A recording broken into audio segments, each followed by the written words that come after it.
Peut-on réellement comprendre une personne folle? Ou en tout cas, si ce n'est folle, une personne qui voit le monde différemment de nous, qui ne parvient pas forcément à placer les bonnes barrières, comme celle tout simplement du bien et du mal? C'est une grande question, et je pense foncièrement que personne ne peut à proprement parler y répondre, dans le sens où même le meilleur regard, le plus objectif, factuel et universel possible, ne peut pas pleinement réussir à mettre en relief la manière avec laquelle un être humain, doté d'une pensée qui lui est propre et d'un œil sur le monde qui lui est personnel, voit finalement la société et son prochain. Au cœur du cinéma, pourtant, on épouse souvent le point de vue des marginaux, ces personnes cherchant plus que tout à voir le monde avec un autre œil, l'œil d'une personne n'ayant aucun enfermement sociétal ou même simplement ne cherchant à être asservie par aucun diktat, règle ou bien contrainte, l'empêchant ainsi de devenir le héros qu'une œuvre de 7e art souhaite faire de lui. Cela semble évident, mais il est important de rappeler cette base pour ensuite totalement rentrer dans le sujet que l'on va essayer de mettre en place ici. Car une fois qu'on a cela en tête, cette idée de différence entre marginalité et folie, essayons de comprendre pourquoi il est réellement complexe, voire même des fois carrément impossible, de mettre en scène cela sur une toile de cinéma. Parce que la marginalité, on en rêve un peu tous. Cette idée que l'on soit capable de s'affranchir de la base d'une société pour vivre notre propre vie, faire ce que l'on veut faire et ne dépendre de personne. Franchement, difficile de trouver un être humain qui ne recherche pas cela. Par contre, la folie, c'est une chose que l'on ne souhaite à personne, et surtout que l'on ne veut pas comprendre, car au final, comprendre la folie sera en un sens l'accepter comme une normalité, et donc finalement s'avouer un peu fou par la même. Pourtant, au cinéma comme dans de nombreux arts, on cherche à épouser la folie, à lui donner un sens, et si ce n'est un sens, à chercher au mieux possible à la comprendre dans son expression la plus spontanée pour faire en sorte que le spectateur puisse s'attacher à un personnage, même si l'on choisit dès les premières minutes de le placer comme un fou, et donc potentiellement de rejeter ce spectateur, et de lui dire qu'il est tout à fait possible qu'il n'accepte jamais ce qui se mettra en place devant lui comme étant crédible, mais simplement comme l'expression d'un personnage qui n'accroche à rien à notre société et à nos modos. C'est un sacré pari, que peu de metteurs en scène ont réussi à exploiter, ou en tout cas ont réussi à mettre en relief de la bonne manière. J'ai donc choisi de porter cette analyse autour de 3 œuvres qui, je l'estime profondément, ont réussi à cerner une grande majorité de la complexité de mettre en scène la folie d'un psychopathe pour réussir à la retranscrire sur une toile de cinéma pour ainsi lui donner un sens et faire en sorte surtout que le spectateur s'accroche à la vision de ses personnages et ne reste pas simplement enfermé dans une optique de jugement.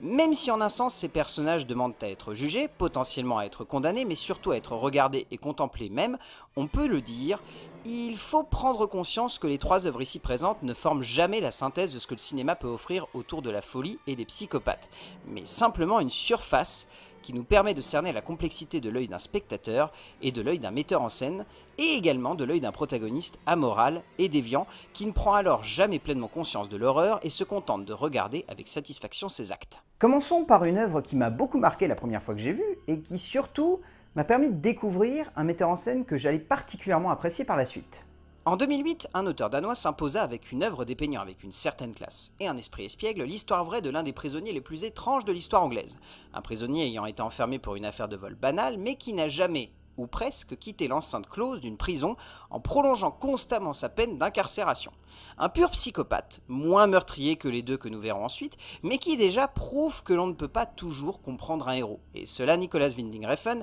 le comprend totalement au cœur de son métrage Bronson, en faisant de Michael Peterson un héros de sa propre vie et en le mettant en scène en train de se mettre en scène sur une scène de théâtre face à un public potentiellement représentatif de nous spectateurs. Pour une œuvre qui choisit de mettre en scène donc la folie au cœur de la tête d'un personnage, n'abusant pas d'une compréhension totale de son point de vue, mais d'une véritable fascination autour de cet homme pour créer une empathie profonde, mais surtout une forme de décalage comique et dramatique qui rend le tout fascinant et jubilatoire, créant ainsi non plus simplement une véritable fascination pour le héros, mais par d'écoulement et logique cinématographique et émotionnelle, une forme d'empathie pour ce personnage. C'est une proposition surprenante, mais qui sonne comme terriblement logique par rapport à l'idée de mettre en scène la folie.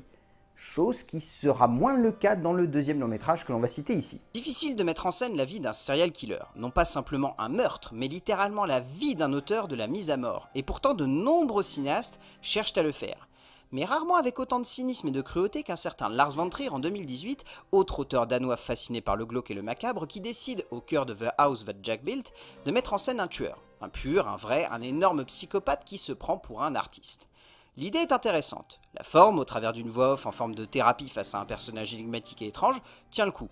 C'est juste que dans cette œuvre, le choix de Von Trier de comparer son tueur à un artiste ne permet pas au long métrage d'être un bon moyen de compréhension de son point de vue, et ne jouant pas une forme de fascination, mais simplement une forme de justification des actions de son héros.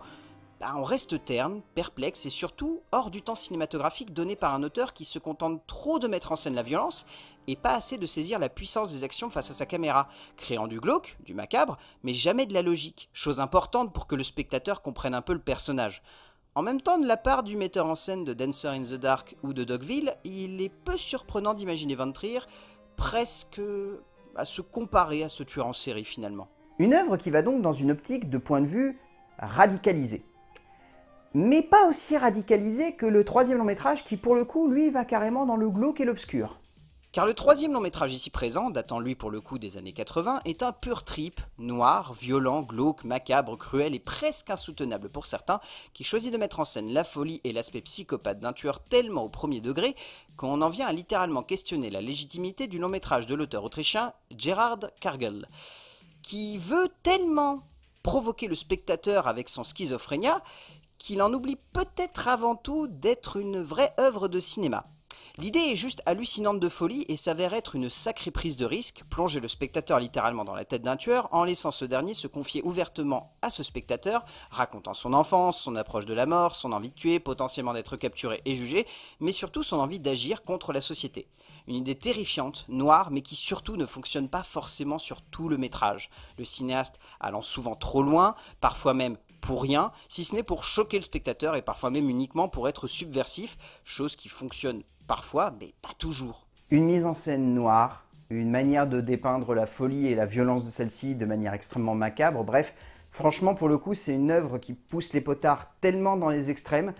qu'elle ne peut que sonner comme hors norme. Trois regards qui ne cherchent jamais à aller dans la même direction. Trois optiques de création audiovisuelle et narrative qui veulent chacune à leur manière exploiter un personnage et son caractère fou psychopathe pour l'emmener vers le spectateur et ainsi créer une forme de compréhension de sa folie, ou si ce n'est pas cela, une certaine forme de logique dans son regard, dans sa vision de tout cela et dans son approche du macabre. Que ce soit Refn, Kargl ou Von Trier, en un sens, aucun de ces trois auteurs ne réussit dans sa tâche première, pousser le spectateur à comprendre son héros et ainsi saisir une certaine forme de folie, mais l'un de ces trois auteurs réussit dans sa manière à le mettre en scène. L'un manque le coche à vouloir trop se projeter dans son héros et ainsi s'approche presque de sa propre folie, et le dernier se contente presque simplement de mettre en scène la folie suicidaire et meurtrière d'un homme sans jamais mettre le moindre potentiel recul émotionnel ou narratif avec son héros, créant alors une œuvre trop cathartique, proche de l'irrévérencieux et surtout d'une certaine forme de folie créative. En un sens donc, plus l'on s'approche de la folie, plus il faut la prendre avec un vrai recul et avec une vraie envie de cerner la base de celle-ci. En cela, le cinéma est un art magnifique, parce qu'il permet à un auteur de pousser les potards le plus loin possible en termes de maîtrise du sujet, tant qu'il parvient à le comprendre et surtout à savoir qu'est-ce qu'il faut en tirer au bout du compte. Refn, lui, a compris que son personnage est impossible à saisir dans l'instant, qu'il est constamment en train de regarder le monde avec un œil si fou, si délirant, si fumé, qu'il faut choisir de mettre en scène la folie comme un spectacle, et l'aspect psychopathe de son héros comme celui d'un clown triste qui chercherait non pas forcément à nous émouvoir, mais à témoigner de son œil hors norme sur le monde. Comme évoqué déjà avant, Von Trier se perd, se compare à son héros, cherche tellement à lui ressembler, à se confondre avec lui, à jouer avec une forme de détournement de l'approche classique d'une œuvre de cinéma, qu'il en devient un auteur destructeur, un psychopathe de l'image cinématographique, abusant de beaucoup d'effets créatifs, mais avant tout, oubliant qu'au cœur du cinéma, ce qui est le plus important, c'est avant tout de rendre son propos accessible et logique. Du côté de Kargl, difficile de pleinement juger l'œuvre du cinéaste autrichien s'agissant de son seul long métrage, d'une œuvre phare pour certains et vaine pour d'autres, mais une chose est sûre. Dans sa démarche, le cinéaste a démontré une chose de façon formelle et claire. Il est impossible de se mettre à la place d'un tueur, parce que même s'il peut être fascinant, il reste un héros qui ne rentre dans aucune case, qui ne cherche pas à être compris, simplement à être regardé d'un œil fasciné. Or, trop fasciné par la mort et par le macabre, on finit peut-être soi-même par devenir fou. Le seul bilan qu'on peut réellement tirer de tout ça, c'est que la folie d'un psychopathe, elle est fascinante et intéressante à suivre. Mais qu'il est impossible littéralement de la comprendre ou d'en tirer quelque chose de cohérent. Peu importe que l'on mette tout en forme pour donner lieu à une œuvre comprenant le point de vue d'un personnage fou psychopathe, une chose est sûre, il faut d'abord en faire un personnage normal, un personnage touché par la société et potentiellement ensuite détruit par celle-ci pour développer un regard qui tienne le choc de l'épreuve face au spectateur, et par exemple, en ce sens dernièrement, Todd Phillips avec son Joker a réussi à aller dans cette direction. De nombreux auteurs avant lui ont cherché à exploiter cela, des cinéastes s'intéressant profondément à l'homme, dans ce qu'il a de plus touchant, de plus sincère, de plus fragile, mais en tout cas, comme le démontre aussi bien Refn, la folie d'un homme n'est pas quelque chose de concret et de palpable, simplement un instant où il veut être un héros d'un spectacle, dont il serait à la fois la réjouissance mais également la tristesse. Un fou ne peut pas être compris au cinéma par un spectateur, il ne peut que se livrer, s'abandonner à l'écran et voir si l'on choisit ou non de l'accepter et donc d'en faire un héros de cinéma. Une chose difficile, qui peut sonner comme une vraie prise de risque pour certains, qui ne paye pas toujours, voire même qui peut sonner comme impossible à atteindre, mais qui reste l'une des plus belles choses qu'un auteur puisse essayer de faire au sein d'un art dans lequel il ne pourra jamais complètement maîtriser chaque aspect.